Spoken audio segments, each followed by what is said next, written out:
नागरिकांना त्यांनी यावेळी पटवून दिलं। केंद्रीय माहिती आणि प्रसारण मंत्रालय तसंच भारतीय माध्यम आणि मनोरंजन संघटनेनं नुकतंच संयुक्तरित्या WAM स्पर्धेचं मुंबईत आयोजन केलं होतं।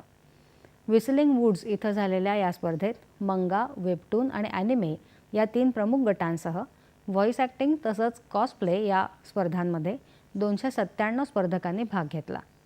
देशभरातील सृजनशील प्रतिभांना व्यासपीठ मिळावं यासाठी गुवाहाटी, कोलकाता, भुवनेश्वर, वाराणसी आणि दिल्लीमध्येही अशा स्पर्धांचं आयोजन करण्यात आलं होतं।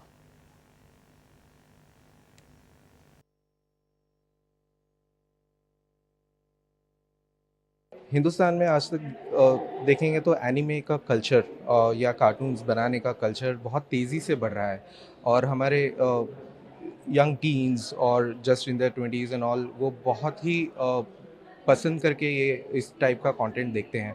बट आप देखोगे तो कई सालों से जितना कंटेंट इंडिया में ये पॉपुलर हो रहा है, फेमस हो रहा है, वो सब बाहर का कंटेंट है, किसी और देश में क्रिएट किया हुआ है। अब हिंदुस्तान में एक्चुअली टैलेंट की कोई कमी नहीं है और जिस तरह की एंट्रीज़ हम देख रहे हैं यहाँ के बच्चों में, जो लोग मांगा क्रिएट करते हैं या फिर जो लोग एनिमे पर काम कर रहे हैं या फिर जो लोग वेबटून्स पर काम कर रहे हैं, बहुत ही अच्छा लगता है ऐसा टैलेंट देख के और ये हमें विश्वास दिलाता है कि हिंदुस्तान में भी काफ़ी अच्छा एनिमे कंटेंट बन सकता है फ्यूचर में। और इन बच्चों के लिए जो इस प्लेटफॉर्म के माध्यम से एंट्री ले रहे हैं, ये उनके लिए भी बहुत अच्छा है क्योंकि उनको भी काफ़ी एक्सपोजर मिलेगा।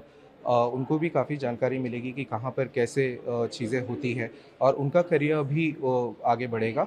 और इस तरह के इनिशिएटिव से दूसरे लोगों को भी बहुत प्रेरणा मिलती है इस इंडस्ट्री की तरफ अट्रैक्ट होने के लिए। रशिया युक्रेन युद्धबंदी प्रस्तावाबद्दल युक्रेनच्या प्रतिनिधी मंडळाशी चर्चा करून झाल्यानंतर आज अमेरिकेच्या अधिकाऱ्यांनी रशियन शिष्टमंडळाशीही वेगळी चर्चा केली। अमेरिकेचे अध्यक्ष डोनाल्ड ट्रम्प यांच्याशी गेल्या बुधवारी झालेल्या चर्चेदरम्यान